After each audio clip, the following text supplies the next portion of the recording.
Hi guys. So, update lang. Actually late na nga to eh. May 28 na. May 28 na. Um, Update lang about sa may qualifying exam. So, last May 21, last May 20, 21, and 23, nag-take kami ng qualifying exam for 4th year BSA. Siguro sa mga past videos ko, nakukwento ko naman yung about na doon, yung kinakabahan ako, ganon. Hindi ako confident sa magiging result ng upcoming exam. So, until sa nangyari na ng exam.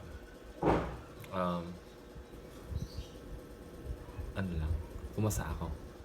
Nung May 25, nag-release ng result si Dean Asensi. Tapos, nandun yung pangalan ko sa mga list of under probationary status. Actually, hindi ako qualified, like talagang qualified. Kasi mayroon akong isang subject na nag-fail.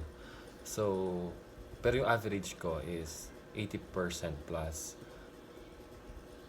Kapag ganun kasi nangyari, malalagay ka sa probation. Ibig sabihin, magpa-proceed ka sa 4th year as BSA student, pero meron kang kailangan i-retain na grades at saka average.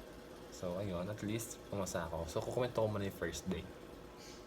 First day kasi namin, first subject namin is auditing theory tsaka books law. Sa audit, hindi na talaga ako nag-review dyan kasi sa yung mga previous lessons namin tsaka exam, nag-review na ako. So, parang medyo kampante ako sa audit subject na to. Sa law naman, yun yung binabasa ko nung nakaraan. So, one of the Stuck in a Prince, binabasa ko na yun hanggang sa matapos ko. Kaso nga lang, yun yung talagang hirap na hirap akong i-digest, intindihin na maayos. Lalo na pag mayroon ng problem kasi nag-overanalyze ako ng mga ng scenario. So, parang nahihirapan ako na i-apply. Kasi ang daming provisions na applicable dito. Nalilito na ako, gano'n. So, yun yung subject na bumagsak ako. 73% lang siya. Dapat naka 75 ako. Dapat 75 yung passing. Dapat 75 yung passing, pero naka 73% lang ako. So, parang mayroon akong isang mali.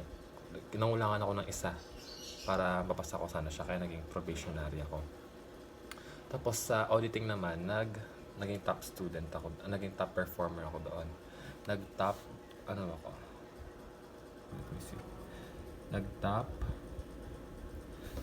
7 ako sa pang 7 ako na din yun. Pang 7 ako sa auditing theory no first day. So, yun nga, dahil nga magaling yung prof namin doon, si Dean Asensi. Tsaka, hindi ko na siya na-review dahil fresh pa naman siya sa utak ko.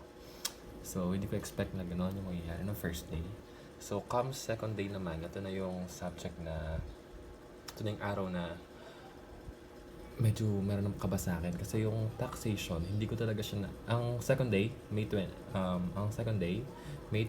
ang subject namin is taxation, cost accounting, at saka cost accounting and SCM. So, ang first subject namin is taxation. Ito talaga yung grabe yung kaba ko kasi hindi naman grabe. Like, may kaba na talaga ako dito kasi itong subject na to, hindi ko talaga siya na-review na maayos. Kasi nga, may time constraint. Tapos, hindi pa okay yung foundation ko sa business tax. Nagbasa ako ng few. Since meron naman TOS, nagbasa ako ng kokonti doon. Pero, hindi ako confident sa magiging result. So, tinigan namin yung exam. After exam, kalabas namin ng exam hall. Pinag-uusapan namin kasi ng circle ko. Kasi nga napaka-alien ng mga problem. Hindi ko maintindihan. So, expect ko, babagsak ako doon. Kaso nga lang, nung nagtitake na kami, after after tax, cost accounting, nung cost accounting na, after nun, nag-submit na ako sa cost accounting, si Dayaw din nag-submit na, si Adrian Dayaw. Nilapitan niya ako, tinawag niya ako, tapos sabi niya, Ian, magkasisigaw. Tapos pinakita niya sa akin to. Ayan, taxation yan. Nag-top 4 ako. Top 4 na performer sa taxation. So, talagang sobrang saya ako kasi hindi ko talaga expect yung taxation na yon. So, yun na nga. After ng tax naman, cost accounting. Ito talaga yung Achilles heel ng MQC. Like, sinasabi na ni Attorney Liangco na sabi niya, bakit ang hina ng MQC sa math daw, lalo pa sa board exam? So, ako, inisip ko na mahirap din yung qualifying kasi talagang mahirap yung qualifying kasi nung previous semester nung teacher pa namin si Sir Jamil sa strategic cost management. Hirap na hirap talaga ako kasi yung mga problem doon madalas alien, mahaba. Ang tayo mong kailangan na i-derive na formula para mag-arrive ka sa isang sagot. So parang sabi ko, i-give up ko to SCM na to. Since sure naman din ako na hindi ko siya may papasa. Ganun. Kasi nga mahina talaga ako mahina kami doon. Pati naman yung mga kaklase ko sila sabi, hindi lang sa akin ito naggaling, pati na sa mga classmate ko. Tapos, tinignan yung SCM. Kauwi ko, nag-chat si Dayaw, sabi niya, Ian, shit, Ian, ay Dana, gano'n, shit. Tapos, sabi ko, bakit? Nasa biyahe pa ako nun.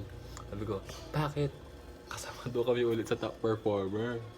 So, ako sa counting and SCM, ayun o, pang 6 kami ni Dayaw. Karanza at saka Dayaw. So, ayun, sobrang saya ko. So far, naka 3 subjects na ako naka 4 subjects na kami, 3 yung nag-top performer ko. Comes the last day naman, ito na talaga yung talagang pinaka malala. Kasi ako, itong third day, AFAR, Advanced Financial Accounting and Reporting, at saka FAR, Financial Accounting and Reporting. Ano to, okay siya sa theories, pero yung computation, mahina talaga ako. Halimbawa sa kakarating kasi namin sa exam hall no third day. Ako pa lang sa room, tapos dumating si Janeska. Tapos, nagre-review ako. Nire-review ko AFAR, nire-review ko FAR, Financial Accounting and Reporting. Pero ang first subject para talaga is AFAR. So parang, ay shit, sabi mo nun, paano yan to? 30 minutes na lang mag-exam na. Ang nire-review ko, ibang subject, mali yung nasulat sa schedule. So ginawa ko, pinagano ko na lang, parang sabi ko, ay shit, bahala na. Whatever will be, sabi ko naman. So, after nun, nag-take na kami ng AFAR. Nakapag-lunch na kami. Lunch, wala pa rin result. So, after na, kinakabahan pa rin ako kasi feel ko talaga hindi ko na mapapasa yung AFAR na yon. Kasi meron doon na topic na forex and hedging at saka yung franchise, hindi siya naturo sa amin. Like, yung hedging, medyo naturo siya ni Ma'am Boneo, pero hindi siya totally naturo. Like, parang pinadaanan lang niya. So, napaka-superficial ng knowledge namin doon. Tapos yung franchise naman, nung gabi before yung exam, nanood ako sandali kay Sir Brad. So, meron akong alam a little sa mga theory. So, parang okay ako, pero hindi pa rin ako confident na papasa ako. Kasi yung yan, ang nireview ko sa AFAR, Buscom, tsaka HOBA. Yung Buscom, kung alam ko lang na gano'n yung mangyayari sa Buscom, napakadali lang niya kasi competition of goodwill lang, madali lang yon. Kahit naman siguro sino sa amin magkasabi madali lang yon.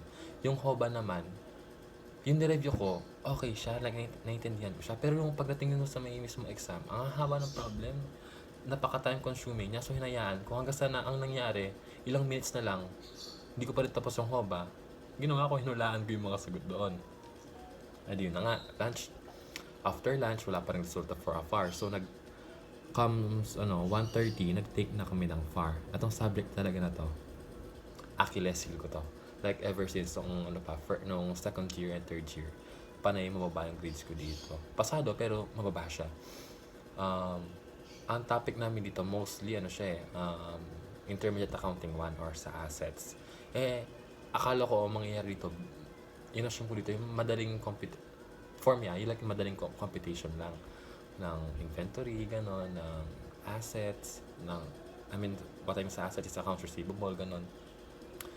Pero shit, madali lang siya, sabi nila. Pero ako, dahil Achilles heel ko siya, hindi ko talaga siya makuha-kuha. So sabi ko, naiiyak na ako nung nag-exam kasi talagang as in, siguro more than 50% doon, hinulaan ko lang yung sagot. Maliban sa yung mga theory, okay ako. Pero yung sa computation, like more than 50%, hinulaan ko lang talaga. So, ayun, sabi ko, shit, parang malabo na talaga na mapasama ako sa mga qualified. After FAR namin, lumipat na kami ng room. Tapos na yung exam eh. Tapos, nilapitan ulit ako ni Dayaw. Sabi niya, iyan namin yung mga yan. So, first subject namin, top 6 ako, Karanza Ian Kill, ayan o. Nag-top 6 pa ako sa afar.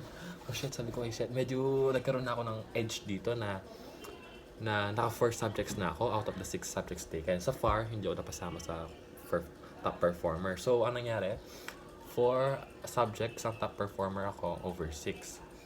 So, sabi ko, sana at least sa mata ni Din, na-impress siya, nagkaroon ako ng edge na, ay, isasama ko to, under-prob ko to, sabi ko gano'n.